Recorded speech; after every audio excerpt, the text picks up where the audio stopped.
Corona मानवता को प्रकृति का संदेश इस विषय पर यह वेबिनार आयोजित किया गया है। मित्रों, अगर पिछले 200 वर्षों का इतिहास देखें तो दुनिया में 3 कारणों से सबसे ज्यादा मौत हुई है। सबसे पहला कारण था युद्ध। युद्ध में हजारों लोग मारे जाते थे, लेकिन सेकेंड वर्ल्ड वॉर के बाद युद्ध में मरने वालों की संख्या नगण्य हुई। दूसरा मरने का बड़ा कारण था अकाल, फैमिन, और जो दुर्भिक्ष पड़ता था, अकाल पड़ता था, लाखों लोग दुर्भिक्ष में मर जाते थे। अब मनुष्य ने अकाल पर भी, भुखमरी पर भी और नियंत्रण पा लिया। और तीसरा मृत्यु का बड़ा कारण था महामारी। जब 1918 का स्पेनिश फ्लू हो, उसके पहले का प्लेग हो, गांव के गांव साफ हो जाया करते थे। लेकिन विज्ञान ने जो प्रगति की तो ऐसा लगने लगा हमने तीनों पर विजय हासिल कर ली। और महामारी इसलिए हाल के दिनों में जितनी भी बीमारियां फैली, चाहे इबोला हो, मर्स हो, निपा हो, सार्स हो, जीका, इनमें मरने वालों की संख्या बहुत सीमित थी। 10,000, 15,000, 20,000। किसी भी महामारी में मरने वालों का आंकड़ा लाख पार नहीं। जैसा कि डॉक्टर माथुर मिश्रा जी बता रहे थे कि ये सारी जो बीमारियां थी, जो वायरस रिलेटेड, जो पशु जनित जो बीमारियां थी, इसका ओरिजिन कहीं न कहीं चाइना का वुहान, और कोई पक्षी या पशु जो है उसका ओरिजिन का कारण था। लेकिन मरने वालों की संख्या बहुत कम थी। आप उन सभी बीमारियों का आंकड़ा देखें तो क्या कारण है? ये जो नया वायरस, कोरोना वायरस था, जिसके बारे में कहते हैं कि चींटी का 3,000वां हिस्सा अगर करे, उसका आकार होगा चींटी का 3,000वां हिस्सा। उस एक वायरस ने पूरी दुनिया को तबाह कर दिया और आज तक हम उसको नियंत्रित नहीं कर पाए। अभी मैं डॉक्टर माथुर मिश्रा जी का जो सुन रहा था, ये जो एनिमल, मनुष्य और पशु जो द्वंद है, लेकिन आखिर इसका उपाय क्या है? यानी जो एनिमल और ह्यूमन कॉन्फ्लिक्ट है, वो कहीं न कहीं जानवर से निकलकर और मनुष्य के अंदर आया है।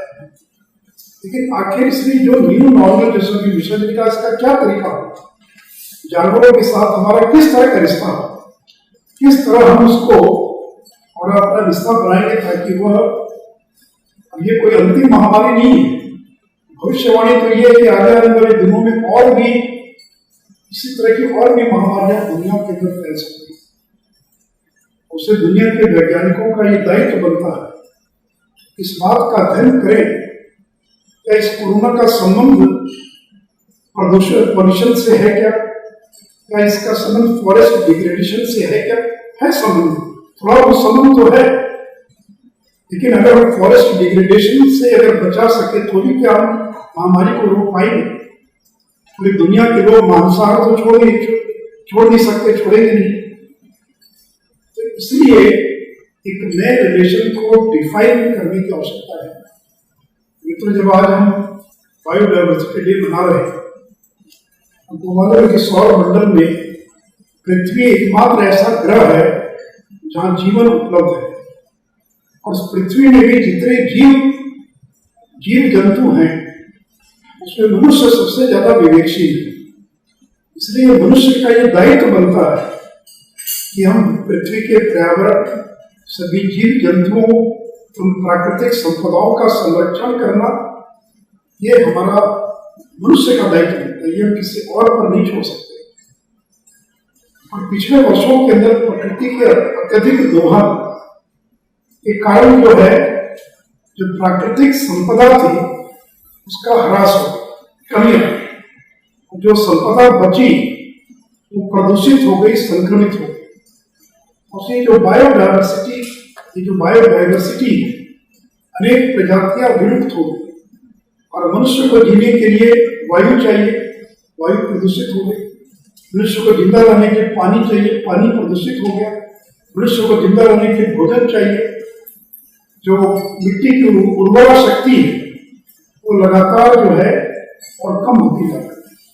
और वैज्ञानिकों का ऐसा मानना है बायोडायवर्सिटी में कमी रोगजनक जो जीवाणु है, जो वायरस है, का जीवों से मनुष्यों में ट्रांसमिशन का अवसर प्रदान करता है। और मित्रों, जैसा मैं लगातार आप देख रहे हैं कि लॉकडाउन के दौरान जो एयर का जो लेवल था, पॉल्यूशन का लेवल था, काफी कम हो गया, जल भी प्रदूषण कम हो गया। लेकिन क्या हम पोस्ट कोरोना या पोस्ट लॉकडाउन, पोस्ट कोरोना नहीं कहेंगे, पोस्ट लॉकडाउन, हम उस लेवल को मेंटेन नहीं कर सकते? ग्रीन हाउस गैसेस का जो उत्सर्जन में व्यापक कमी आई है। मैं सभी लोगों से एक ही आग्रह करूंगा, सभी लोगों को मिलकर ये जो लॉकडाउन के कारण जो पॉल्यूशन लेवल में जो कमी आई है, हम उस लेवल को अचीव नहीं कर सकते हैं पोस्ट लॉकडाउन।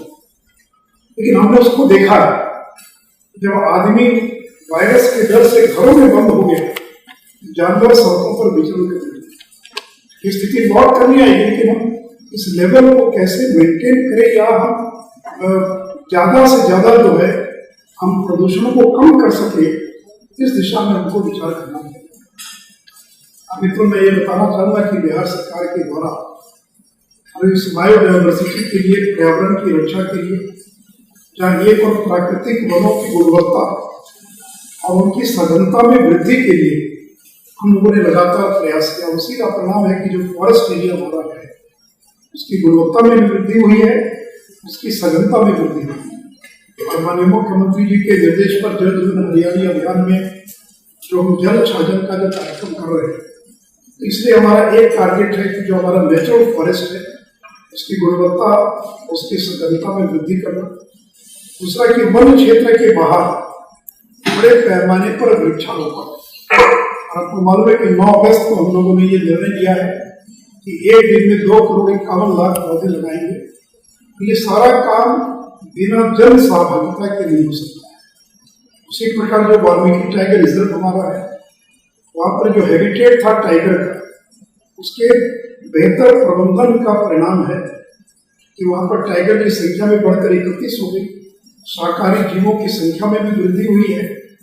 उसी प्रकार जो पक्षी, इन पक्षियों का संरक्षण, काला मृग, ब्लैक बक, बिहार के भूतपूर्व बक्सर, रोहतास, कैमूर के जंगल के बाहर के इलाके में इतनी बड़ी संख्या में ब्लैक बक जो है, ये लोगों के सहयोग के कारण का संरक्षण हुआ, लोगों ने बचाने का काम किया। भागलपुर के करवा दियारा में जो ग्रेटर एडजुटेंट जो गरुड़ के नाम से भी हम लोग जानते हैं, उसके प्रजनन क्षेत्र का विस्तार हुआ है। डॉल्फिन, गंडक और बिहार गंगा की नदी में 1700 से 1800 डॉल्फिन जो है और इसका सर्वेक्षण में पाई गई है। इसी प्रकार माइग्रेटरी बर्ड्स, बड़ी संख्या में माइग्रेटरी बर्ड्स आते हैं, और इन माइग्रेटरी बर्ड्स के अध्ययन करने के लिए बिहार में बिहार नेचुरल हिस्ट्री सोसाइटी के द्वारा और के कोलैबोरेशन से 4था मॉनिटरिंग स्टेशन हम बिहार में स्थापित करने जा रहे हैं। उसी प्रकार बायोडायवर्सिटी पार्क बिहार के अररिया में रानीगंज वृक्ष वाटिका, कुशियार गांव, जम्मू में माधोपुर, गया में पीपल घट्टी, और जंगल की वैसी प्रजातियां जो विलुप्ति के कगार पर थी, उन प्रजातियों को और उन बायोडायवर्सिटी पार्क को संरक्षित करने का काम किया है। और मित्रों, जब ये लॉकडाउन था तो मैंने विभाग के लोगों से कहा कि ये जू में लोग नहीं जा सकते, तो जू के एक एक जानवर पर कोई वीडियो फिल्म बनाकर हम उसको यूट्यूब पर डाल सकते हैं। और मैं धन्यवाद देना चाहूंगा हमारे विभाग के अधिकारियों को। मुख्यमंत्री जी से आग्रह करूंगा, एक बार समय निकाल कर उन वीडियोज को देखिए। एक एक जानवर अभी तक 38 एपिसोड, एक एक जानवर पर 8-8 मिनट का इतना बढ़िया वीडियो बनाया गया, और अभी तक 20 लाख से ज्यादा लोगों ने उसको देखने का काम किया है। और अब बिहार शिक्षा परियोजना द्वारा दूरदर्शन के माध्यम से जो शैक्षणिक कार्यक्रमों का प्रसारण हो, उसमें भी इसको शामिल किया है। अभी हम लोगों ने एक और निर्णय दिया है कि हमारे जो चिड़ियाघर है, उसके महत्वपूर्ण केज जो जानवर है, उसकी लाइव स्ट्रीमिंग करें।